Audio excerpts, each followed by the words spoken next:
Olá pessoal, sejam muito bem-vindos a mais um vídeo. E hoje nós estamos aqui para falar sobre a farsa da maldição e dos pastores racistas. Isso mesmo, a farsa da maldição e dos pastores racistas. Vocês vão entender nesse vídeo a, a questão do racismo, né? O que é o racismo, a sua origem, essa questão toda. E vocês vão entender um certo tipo de interpretação preconceituosa, inclusive utilizada por líderes de denominações cristãs, líderes proeminentes, tá?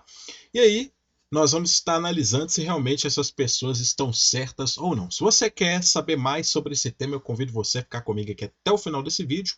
Mas antes, não deixe de curtir esse vídeo, deixe o seu joinha importante, porque nos ajuda com que esse vídeo tenha engajamento aqui dentro da plataforma do YouTube e alcance mais pessoas. E se inscreva aí no canal, pessoal. Se inscreva no canal, ative o sininho para você ficar por dentro das novidades que são sempre colocadas aí.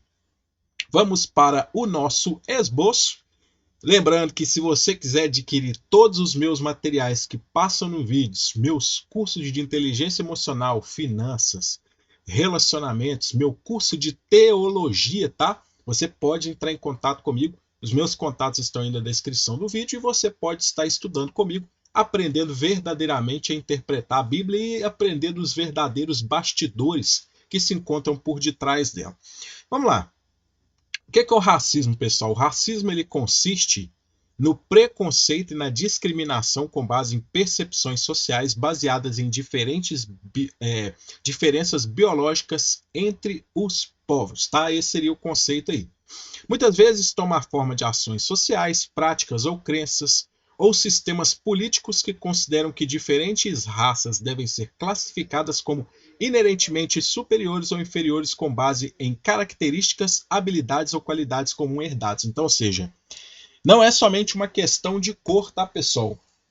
O que muitas pessoas erram é imaginar que o racismo ele seja uma questão de cor. Quando se coloca um preconceito, é justamente que você está colocando ali, atribuindo sobre várias coisas, tá, pessoal? Sobre várias coisas. Então não é somente ali a diferença de cor, não é somente o camarada ser branco e odiar uma pessoa que é negra, que tem a pele escura, não, vai muito mais além do que isso. Também pode afirmar que os membros de diferentes raças devem ser tratados de forma distinta.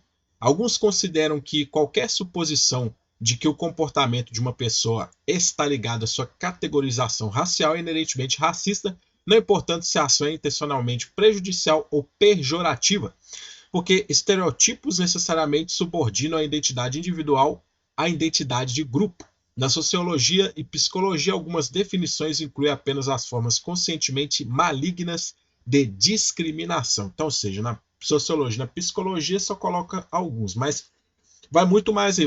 Para vocês entenderem, essa questão do racismo vai muito mais além do que somente a questão da cor de pele.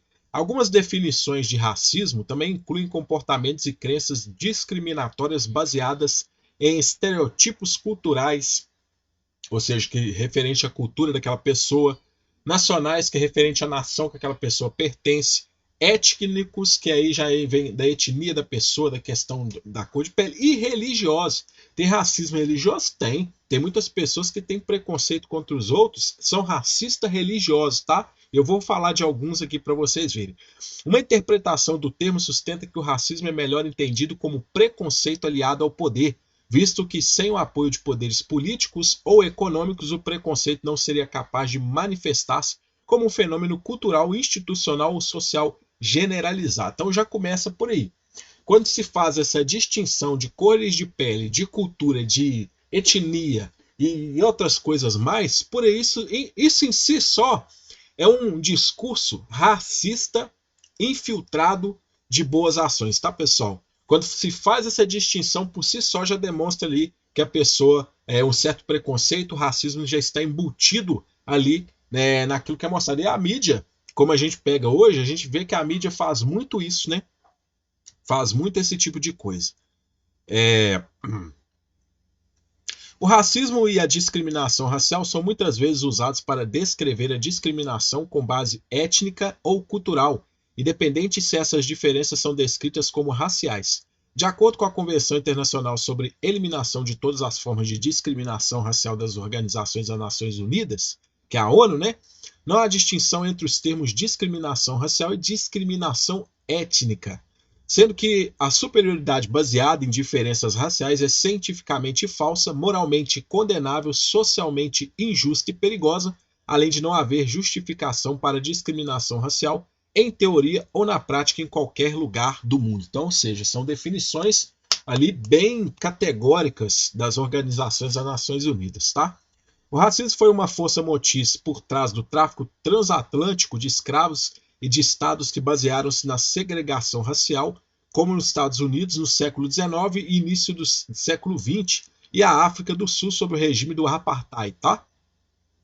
As práticas e ideologias do racismo são universalmente condenadas pela ONU na Declaração dos Direitos Humanos. Então, ou seja, se você é racista, se você está tendo esse tipo de comportamento, eu aconselho você a mudar os seus conceitos, tá? Que isso é categorizado como crime e praticamente em todo mundo, tá? Não é só aqui no Brasil, não. É em todo mundo. Acontece em todo mundo, acontece, infelizmente, ainda acontece os casos, mas quando é um caso que acontece, você pode ter certeza que o camarada ele paga por aquilo que ele fez, porque é algo que não era nem para haver, né? Então existem alguns aspectos do racismo, tudo com referência bibliográfica, tá, pessoal? Essas numeraçõezinhas aqui remetem às referências bibliográficas aqui para a pesquisa, tá? Quem quiser adquirir o material, só entrar em contato comigo. Então existem alguns aspectos do racismo.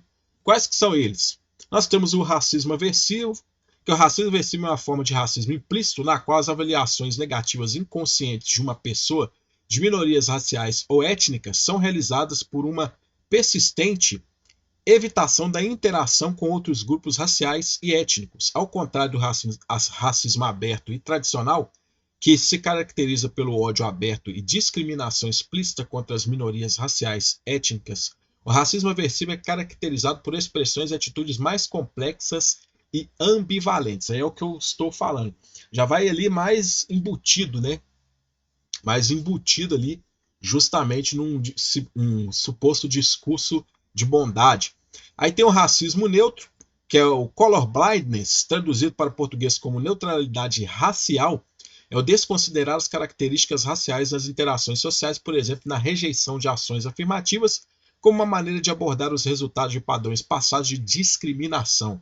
Os críticos dessa atitude argumentam que, ao se recusar a atender às disparidades raciais, a neutralidade racial de fato inconscientemente perpetua os padrões que produzem desigualdade social, tá? Eduardo Bonilha Silva argumenta que o racismo neutro de raça surge de um liberalismo abstrato, da biologização da cultura, a naturalização de questões raciais e a minimização do racismo, tá? As práticas da neutralidade de raça são sutis, intencionais e aparentemente não raciais, que é o discurso justamente que eu estou falando, que é, ou seja, o camarada prega ali supostamente uma bondade, né? Colocando ali, por exemplo, uma suposta, por exemplo, uma propaganda de inclusão de pessoas negras com brancos, né? E ali no pano de fundo disso, querendo ou não, é algo racista que está sendo implantado e demonstrado para as pessoas de forma sutil, né? Porque a raça ela é explicitamente ignorada na tomada de decisões. Se a raça é desconsiderada em populações predominantemente brancas, por exemplo, a brancura se torna padrão normativo enquanto as pessoas de cor são discriminadas e o racismo que esses indivíduos experimentam pode ser minimizados ou apagados. No nível individual, pessoas com preconceito de neutralidade racial rejeitam a ideologia racista, mas também rejeitam as políticas sistêmicas destinadas a consertar o racismo institucional. Então aí é um outro tipo também. Tem o racismo cultural, que é o racismo cultural, ele existe quando há uma ampla aceitação de estereotipos em relação a diferentes grupos étnicos ou populacionais, enquanto o racismo pode ser caracterizado pela crença de que uma raça é inerentemente superior à outra, o racismo cultural pode ser caracterizado pela crença de que uma cultura é inerentemente superior à outra. Tá? Então tem essa questão da cultura também, ou seja, o camarada considera-se sua cultura superior à cultura de um determinado povo ali, é um tipo de racismo também. Tem o racismo institucional, que é também conhecido como racismo estrutural, racismo estatal, racismo sistêmico. É a discriminação racial feita por governos, empresas, religiões ou instituições educacionais. Espera aí, vamos parar por aqui. Então, quer dizer que não é somente as estatais, né? Mas é o quê? Governo, empresa, religiões. Acontece racismo dentro das igrejas? Acontece, tá, pessoal? E a discriminação, muitas das vezes, ela vem justamente com o quê? Uma exclusão, porque às vezes um membro não fez algo que o pastor queria, né? Porque às vezes o membro não quer fazer algo ali, porque as pessoas são livres para escolher fazer o que elas querem, né? Então ninguém pode obrigar ninguém a fazer nada.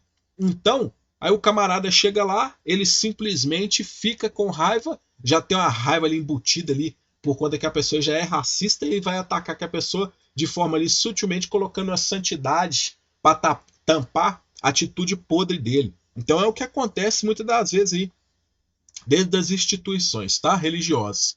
Stockley Carmichael é acreditado por cunhar a frase racismo institucional no final da década de 60. Ele definiu o termo como fracasso coletivo de uma organização em fornecer um serviço adequado e profissional às pessoas devido à sua cor, cultura ou origem étnica. Então, ou seja, a igreja também fracassa quando isso acontece, tá?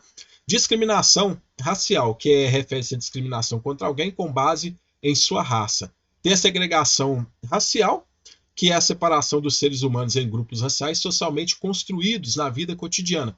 Pode-se aplicar atividades como comer em um restaurante, beber em uma fonte de água, usar um banheiro, frequentar a escola, ir ao cinema ou alugar ou comprar uma casa. A segregação é geralmente proibida, mas pode existir através de normas sociais, mesmo quando não há uma forte preferência individual por ela, conforme sugerido pelos modelos de segregação e trabalho subsequente de Thomas Schelling. Então, ou seja, aqui, segregação aconteceu nos Estados Unidos, né, quando o negro não podia frequentar os mesmos lugares que um branco.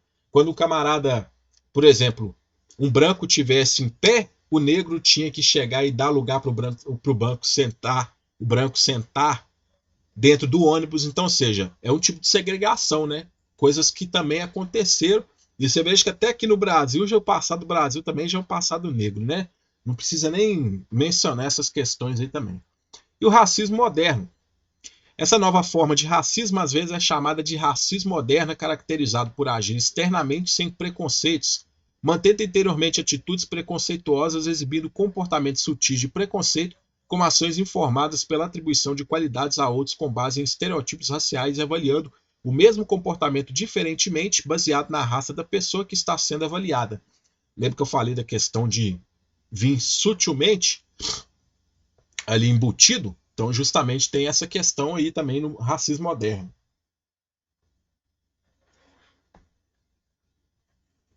Essa visão é baseada em estudos de preconceito e comportamento discriminatório em que algumas pessoas agem ambivalentemente em relação aos negros com reações positivas em determinados contextos mais públicos, mas visões e expressões mais negativas em contextos mais privados. Então, ou seja, em público, as pessoas se limitam ali a certo tipo de comportamento, mesmo ainda racista. Mas no privado as pessoas aí já é escrachado mesmo. Aí já usam termos pejorativos, já usam um monte de coisa que demonstra que realmente a pessoa é racista. Essa ambivalência também pode ser visível, por exemplo, nas decisões de contratação em que os candidatos que de outra forma são avaliados positivamente podem ser conscientemente desfavorecidos pelos empregadores na decisão final por causa de sua raça. Isso acontece no Brasil? Acontece, tá, pessoal? E muito, não é pouco não. Agora vamos lá para o texto bíblico, que eu falei que muitas pessoas utilizam. Nós temos o texto de Gênesis. Nós temos aqui o Benei Hankush, o Mizraim, o Fut, o Kenaã. Aí que é o quê? Os filhos de Cã, Cush, Mizraim, Put e Canaã. Aí tem o Benei Cush, Seba, Verhavilá, Vesabetá, Veraemá, Vesabeteca, o Benei Raamá, Sheba, o Dedan, que é o quê? Os filhos de Cush, Seba, Havilá, Sabitá, Ramá e Sabitecá, e os filhos de Ramá, Sabá e Dedan. Então seria essa a tradução do texto. Por que se refere aqui? Ó? O pastor Marco Feliciano, eu já trouxe até vídeos aqui explicando sobre as heresias desse pastor. Ele afirmou em um de seus vídeos, tá? que foi publicada, eu não me lembro o ano, que o povo que se originou da descendência de Cã, que foi amaldiçoado, eram os negros, ou seja, o povo que descendia de Cã, ou seja, um dos povos que descendia de Cã era um povo amaldiçoado, ou seja, e esse povo amaldiçoado eram os negros. Ou seja, o povo de Cush, na região da África, seriam negros por serem amaldiçoados. Isso conforme o próprio pastor Marco Feliciano afirma, tá? Para vocês verem aí o que esses pastores dentro dessas igrejas eles andam pregando para os líderes, para o povo, né? Para os membros deles. Mas será mesmo que esse pseudo pastor está certo? Será que esse pseudo pastor está certo? Para a palavra maldição, nós temos os seguintes vocábulos em hebraico. Nós temos Ta'alá, que é maldição, que ocorre apenas em Lamentações 3:65. Nós temos Meerá, que tem os textos de Deuteronômio, Provérbios ali, e Malaquias. E também tem o vocábulo Kelalá, que esse Kelalá também significa maldição, e tem todos esses textos aqui para como referência deste vocábulo, tá? Onde se encontra algum desses vocábulos no texto? Onde se encontra ou Ta'alá, ou Meerá, ou simplesmente Kelalá? Onde se encontram esses vocábulos para maldição nesse texto de Gênesis aqui, tá? Vocês podem pegar e ler na Bíblia de vocês aí, ó. Gênesis capítulo 10, versículos 6 ao 7. Onde que está nesse texto falando ali que a descendência ali, ela foi ali amaldiçoada? Onde que fala? Que os negros que estão sendo vindo dessa descendência são amaldiçoados. Onde que está isso aí no texto? De onde o pastor Marco Feliciano tirou essa ideia? De onde? Esse tipo de interpretação do texto torna uma pessoa racista? Essa pergunta que eu deixo para vocês aqui. Eu não estou acusando ninguém de racismo, não estou falando nada, mas estou deixando essa perguntinha para vocês. Uma vez que ele tenha afirmado que aquele povo que recebeu a maldição eram os negros, ou seja, seria ali um discurso embutido ali, de certa forma, um discurso racista, será? Que ele seria uma pessoa racista por esse tipo de interpretação do texto? Então fica aí essa perguntinha para vocês. Eu trouxe um mapazinho para vocês entenderem, tá aqui, ó. Put, Mizraim, que é o quê? O Egito. Aí aqui você vê a parte da Líbia, e aqui tem aqui a parte de Cush, onde estaria mais abaixo nessa setinha vermelha aqui, tá? Para vocês entenderem essa questão da dispersão, conforme ele baseado no relato do Gênesis, tá? Logo vemos que esse suposto pastor está equivocado em sua interpretação. O texto em nenhum momento fala sobre maldições lançadas sobre esse povo ou sobre aqueles que descendiam de Cã.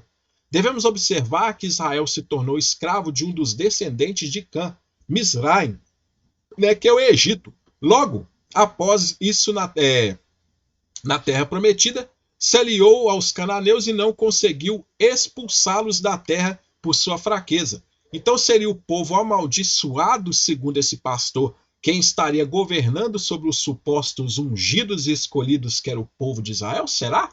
Porque se a descendência de Cã ali é uma descendência amaldiçoada, ou seja, que é a descendência ali de Canaã, né? Cã é filho de Canaã. Então, ou seja, se essa descendência é amaldiçoada, então o povo de Israel foi escravo de pessoas amaldiçoadas que foram os egípcios. E ainda depois se associaram aos amaldiçoados que eram Canaã, os cananeus. E aí, como que fica agora essa bagunça? Fica complicado, né? A reação de Noé frente à ação de Cã foi amaldiçoar Canaã, o filho de Cã. Essa consequência foi claramente antecipada na narração, pois por 2 vezes anteriormente foi mencionado desnecessariamente em cada contexto, que Cã é o pai de Canaã.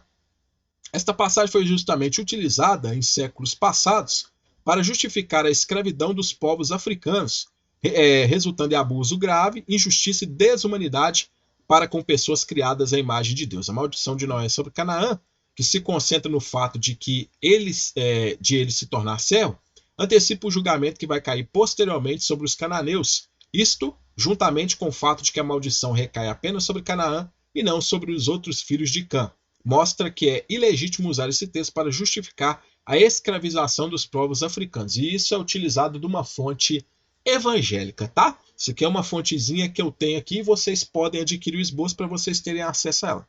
As provas da falsa maldição.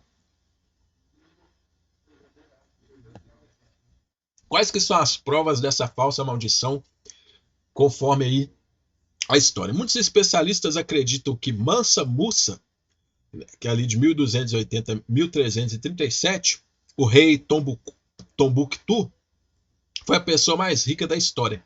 De acordo com o professor de história Richard Smith, o reino da África Ocidental de Musa, atual Mali, provavelmente era o maior produtor de ouro do mundo em um momento em que esse material passava por um momento de alta demanda. Historiadores e economistas ainda não conseguiram estimar quantos trilhões de dólares a fortuna do governante valeria hoje. Trilhões, sim. Em uma lista da Time de 2015, o imperador Augusto César aparece em segundo lugar com 4,6 trilhões. Então, ou seja, esse camarada, esse Mansa Musa, seria o homem mais rico conforme historiadores, tá?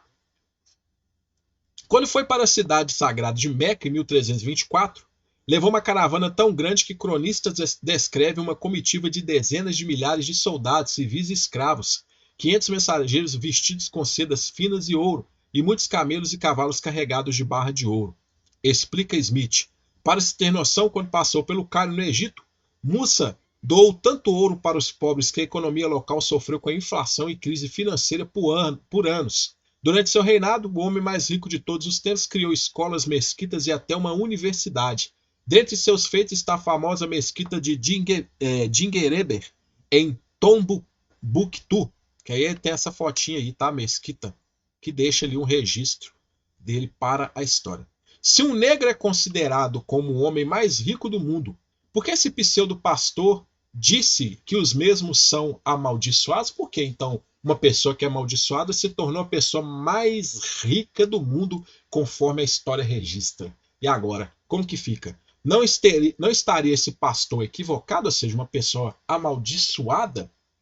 Essa pessoa se torna a pessoa mais rica do mundo? Era para se tornar o contrário, né? A pessoa mais pobre, não a pessoa mais rica, né? É por aí que vocês verem, pessoal, que as baboseiras que esse pessoal fala em cima dos púlpitos não é brincadeira. O pior é que tem gente que acredita nesse tipo de coisa.